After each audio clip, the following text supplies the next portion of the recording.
The Iowa State Fair has traditionally served as an indicator of which presidential candidates could do well in the state's first-in-the-nation caucuses.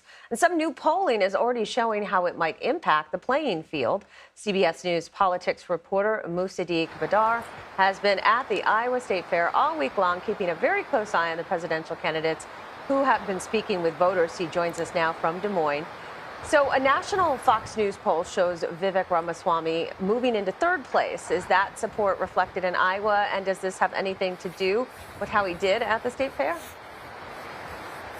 Good morning, Wendy. It's good to see you again. Vivek Ramaswamy has been making a lot of trips to Iowa, and his name certainly comes up in conversations with caucus goers here. And a big part of that is because he comes to the state a lot, and when he does come here, he's not doing one or two events. He's doing 5, 6 events over a 2-3 day period. And what has changed is 2 months ago when I came to the state and I was asking caucus goers about Ramaswamy, they didn't know his name. They couldn't pronounce his name, and that has changed now. They know his name, they know what he stands for, and he had a good showing at the Iowa State Fair. He had a big crowd, and he had a bit of a moment when he got on stage after speaking with Iowa Governor Kim Reynolds to rap Eminem's Lose Yourself. That is his preferred walkout song, and it was part of the festivities there. So caucus goers are relating to him, and a big part of that is because he's coming to the state a lot, and he speaks to a lot of the issues that they care about here. It also goes to show that voters can be swayed there in Iowa if they get to know these candidates long enough.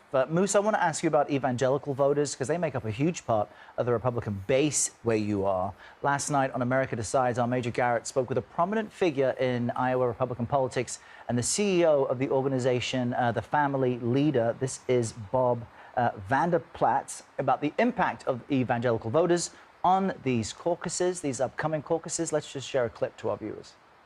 They're exceptionally wide open.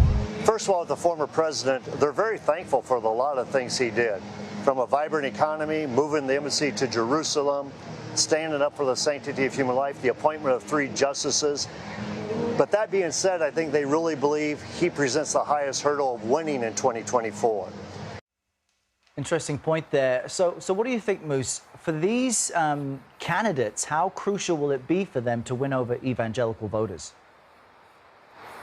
It's going to be extremely crucial, Errol, because this group of voters, they consistently turn out on caucus night. They're there, they're studying the candidates, and their support could be up for grabs because, as you heard Mr. Vanderplaats say there, they have supported former President Trump in the past, but now they are a little hesitant. When we talk to evangelical voters here, they point to a lot of the behavior that the former president displays, the bad language that he used, the bullying, the way he bullies his opponents. And these voters, they don't like that. They are starting to feel upset about that kind of rhetoric. And then I asked them, well, what has changed? Because the former president and his language and the way he handles himself has not really changed over the last years. And these voters tell me that, well, there are more options in the Republican Party now. They say that in 2016, they didn't really know how Donald Trump would handle himself in office. And so there is an opportunity for some of these other candidates, whether it's Vivek Ramaswamy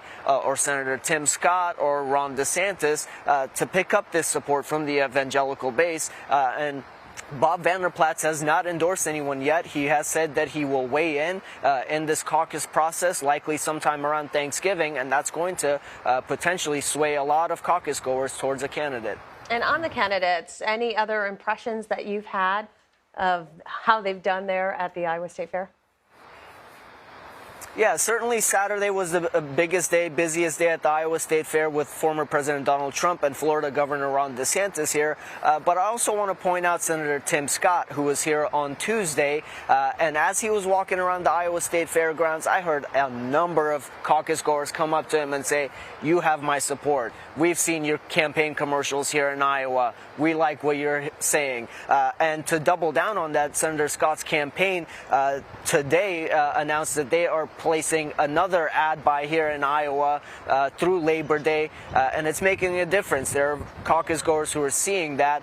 Senator Scott has said that he's going to go all over the state and meet everyone. He's got a bus tour coming up next week, so we're keeping an eye on his campaign to see how he takes advantage of some of this recent momentum that he's feeling and what that means after the debates coming up later this week. Yeah, Moose, and we just have a few moments left, but eagle-eye viewers will know that at the Iowa State Fair, they have some pretty gnarly food. And I guess a dish that won the award this year is the deep-fried bacon brisket mac and cheese grilled cheese. Moose, have you tried it? If not, what are you eating out there? I have tried it. I took a couple of bites, and there's a sauce that they give you with it. The sauce makes a huge difference. Oh, wow. I also tried the Iowa Twinkie and a bunch of other fried food, but today I'm sticking to fruits and vegetables, Errol. Yeah, a wise decision. He might need a diet when he gets That's back. right. Musadiq, thank you very much. We'll check in with you again soon.